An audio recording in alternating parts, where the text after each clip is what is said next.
ರಾಘವೇಂದ್ರ ಸ್ವಾಮಿಗಳವರ ವ್ರತ ಅಂತ ಹೇಳ್ತಾರೆ. ವ್ರತ ಅಲ್ಲ, ರಾಘವೇಂದ್ರ ಸ್ವಾಮಿಗಳನ್ನು ಕುರಿತು ಸೇವಾ ಮಾಡ್ತಕ್ಕಂಥ ಸತ್ಸಂಪ್ರದಾಯ ಅನಾದಿ ಕಾಲದಿಂದ ಬಂದಿದೆ.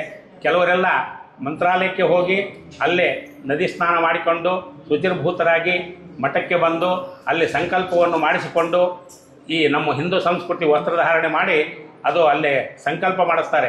2 ಫಲ ಇಟ್ಟು ಕೈಯಲ್ಲಿ ನಿಮ್ಮ ಕೈ ಸಂಕಲ್ಪ ಮಾಡಿಸಿ ಆ ಫಲಗಳನ್ನು ಅಲ್ಲಿ ಸ್ಥಾಪನೆ ಮಾಡಿ ಸೇವಾ ಮುಗಿದ ನಂತರ ಗುರುಗಳಿಗೆ ಸೇವಾ ಅರ್ಪಣೆ ಅಂದರೆ ಒಂದು ಕನಕಾಭಿಷೇಕ ಅಥವಾ ಒಂದು ರಥೋತ್ಸವ ಇತ್ಯಾದಿ ಪಂಚಾಮೃತ ಅಭಿಷೇಕ ಇದನ್ನೆಲ್ಲ ಪೂಜೆ ಮಾಡಿ ಆ ಫಲನ ತಮ್ಮ ಊರಿಗೆ ಫಲಮಂತ್ರ ಸಹಿತ ಅಲ್ಲಿ ಗುರುಗಳು ಕೊಡ್ತಾರೆ. ಅದನ್ನು ತೆಗೆದುಕೊಂಡು ತಮ್ಮ ಮನೆಗೆ ಬಂದು ಆ ಮನೆಯಲ್ಲಿ 5 ದಿನಗಳ ಕಾಲ ಆ ಫಲ ಏನು ಕೊಟ್ಟಿರ್ತಾರೆ ಪೂರ್ಣ ಫಲ, ಆ ಫಲಕ್ಕೆ 5 ದಿನ ಪೂಜೆ ಮಾಡಿ 5ನೇ ದಿನದಲ್ಲಿ ಅದನ್ನು ಭಗವಂತರಿಗೆ ಅರ್ಪಣೆ ಮಾಡಿ ಆ ಪ್ರಸಾದ ಮಾಡಬೇಕು. ಏನಂದರೆ ಅದನ್ನು ತುರಿದ್ಬಿಟ್ಟು ಕೊಬ್ಬರಿ ಸಕ್ಕರೆ ಇದನ್ನು ಮಾಡ್ತಿರಲ್ಲ, ಕೊಬ್ಬರಿ ಮಿಠಾಯಿ ಅಂತಾರೆ ಅದಕ್ಕೆ.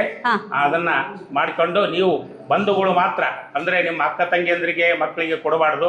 ಮನೆಯಲ್ಲಿ ಮದುವೆ ಆಗಲಾರ್ದಿರ್ತಕ್ಕಂಥವರಿಗೆ ಮಾತ್ರ ಅದನ್ನು ಕೊಡಬೇಕು.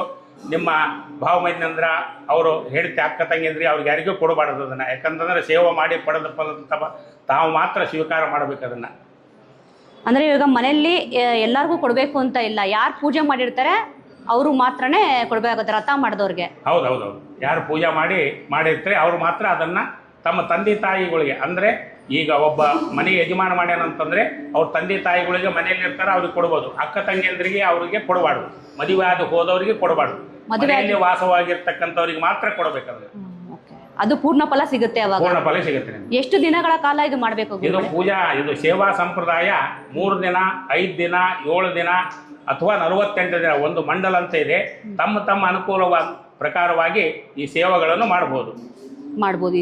ಮಂತ್ರಾಲಯ ಅಲ್ಲದೆ ನಿಮ್ಮ ಮನೆಯಲ್ಲಿಯೂ ಸಹಿತ ಒಂದು ಬೃಂದಾವನ ಅಂದರೆ ತುಳಸಿ ಬೃಂದಾವನ ಇಟ್ಟು ಆ ತುಳಸಿ ಗಿಡದಲ್ಲಿ ಒಂದು ಕೃಷ್ಣನ ಪ್ರತಿಮೆ ಇಟ್ಟು ಅದನ್ನು ಶುಚಿ ನೆಲವೆಲ್ಲ ಸಾರಿಸಿ ರಂಗೋಲಿ ಹಾಕಿ ಒಂದು ಮಣಿ ಹಾಕಿ ಆ ಮಣಿ ಮೇಲೆ ತುಳಸಿ ಬೃಂದಾವನ ಇಟ್ಟು ಆ ರಾಘವೇಂದ್ರ ಸ್ವಾಮಿಗಳವರ ಪಟ ಇಟ್ಟು ಪೂಜಾ ಮಾಡಿ ಅಲ್ಲೇ ಪ್ರದಕ್ಷಿಣೆ ನಮಸ್ಕಾರ 48 ಅದರರ್ಧ ಅಥವಾ 7 ಅಥವಾ 3 ಅಥವಾ 5 ಅಥವಾ 9 ಈ ಥರ ಪ್ರದಕ್ಷಿಣೆ ಹಾಕಿ ನಿಮ್ಮ ಮನೆಯಲ್ಲಿನೂ ಮಾಡಬಹುದು. ಮಠಕ್ಕೆ ಬಂದು ಮಾಡತಕ್ಕಂಥ ಪದ್ಧತಿ ಉತ್ತಮ.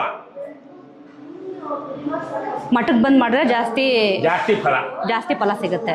ಸರ್ವಯಾತ್ರಾ ಫಲಾವಾಪ್ತಿ ಯಥಾಶಕ್ತಿ ಪ್ರದಕ್ಷಿಣಂ ಅಂತ